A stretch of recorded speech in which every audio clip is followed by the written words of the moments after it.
이제 최근에 들어서 새롭게 나타나는 그 형태 중에서 긱 이코노미 긱 이코노미. 들어보셨어요? 긱. 이제 예를 들어서 뭐 웹툰 작가다, 디자이너다, 또 지금 이렇게 이제 촬영을 하시는 분들이다라고 했을 때 자기 스스로의 어떤 고유의 기술이 있잖아요. 이런 것들을 잘 활용해서 전문성 있는 분들이 모여서 좋은 결과물을 내는. 그런데 여기서 핵심은 자발적으로 일종의 임시직, 비정규직이겠죠, 우리 한국 표현으로. 이런 것들을 자원해서 한다는 겁니다. 미국에서 이게 어떻게 이해가 되냐면 그냥 단발성 근무 경제라고 그냥 직역하셔도 상관없어요. 네. 그러니까 gig라고 칠 수 있는 것들이 매우 범위가 넓고요. 그냥 단발성 업무예요. 그리고 일반 직장을 다니고 있으면서 사이드로 이렇게 gig을 하고 있는 사람들이 굉장히 많아요. 네. 자, 그렇다면 본격적으로 해외 각국의 근로시간 그리고 임금 체계에 대해서 하나하나 좀 자세히 살펴보도록 하겠습니다. 먼저 근로시간에 대한 이야기 해볼게요. 교수님 좀 설명을 해주실까요? 네. 노동 선진국이라고 하는 각국은 일찌감치 노동자의 근로시간 선택권을 굉장히 중요시하는 방향으로 계속 변해왔습니다. 특히 미국, 영국, 프랑스 다 그 주 단위로 다 연장 근로시간을 책정하지 않다 보니까 훨씬 더 탄력적일 수 있겠죠. 그리고 업종, 직군, 임금, 노사합의 이런 거에 따라서 노동 시간의 자율성을 더 부여하고 있습니다. 한번 그 비교 도표로 한번 보시겠습니다. 네. 독일의 경우에는 법정 근로시간 48시간이죠, 그 상한선이. 그런데 연장 근로시간을 보시면 24주 단위니까 그 안에서 조정을 할 수 있으니까 훨씬 유연할 거 아니에요. 그리고 특이점을 보시면 근로시간 저축 계좌 제도라는 게 있습니다.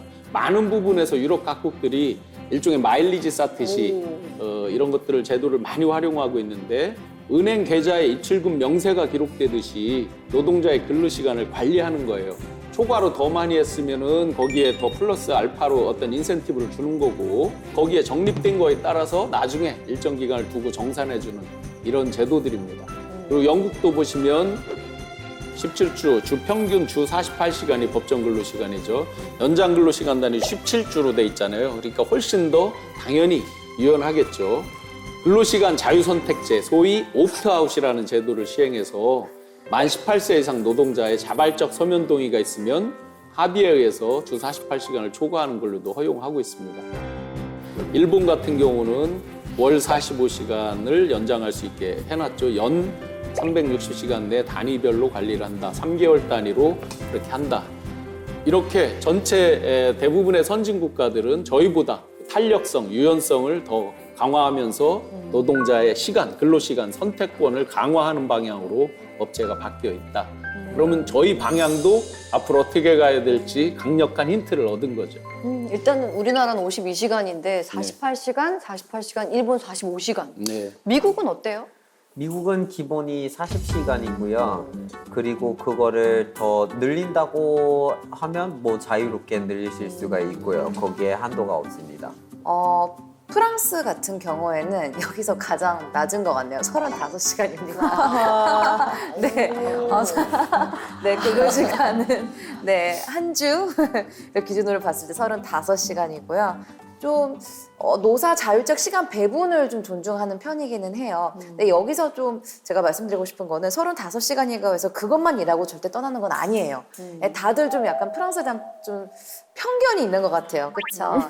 네. 네.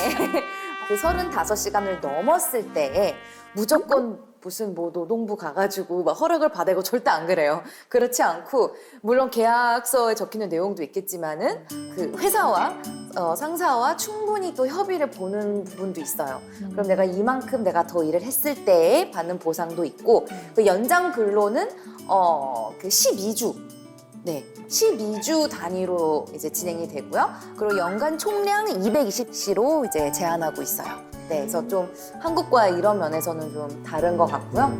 10% 이상 노동 시간을 줄이거나 노동자 6% 이상 신규 채용을 유지하면서 이제 주당 노동 시간을 35시간 이하로 하는 기업에는 재정 지원도 병행하고 있습니다. 네. 이렇게 해외 사례랑 비교해서 우리나라 사례 보니까 뭔가 좀 더 재밌어지는데요. 이번에는 그러면 해외 각국의 임금 체계에 대한 이야기 좀 나눠보겠습니다. 네, 임금 체계도 많이 다르죠. 네. 우리 표로 한번 같이 보면서 보겠습니다. 네. 자, 독일 성과연봉제를 하다가 직무급제로 이제 변경을 했죠. 직장에서 일정한 그 레벨을 거쳐서 임금 등급이 향상되는. 영국 같은 경우는 성과연봉제를 실행했으나 사실상 실패했죠. 기본적으로 이제 직무급 형태이지만 또 거기다가 성과를 이제 섞어서 하는 것. 많은 그 국가들이 그렇게 많이 지금 하고 있는 거죠. 결과적으로 보면. 일본은 호봉제로 했고 직무급제 또 직능 성과급제 이런 것까지를 다 혼합해서 혼합형 임금 체계로 하고 있습니다. 물론 우리나라도 70%가 여전히 호봉제를 하지만 벤처기업이나 이제 신생기업들 위주로 뭐 성과급제를 또 많이 하고 있어서 같이 병행되는 이런 추세로는 나갈 것 같습니다. 정부에서는 계속 그거를 성과급제 이런 것들을 병행하라고 많이 권고를 하고 있죠.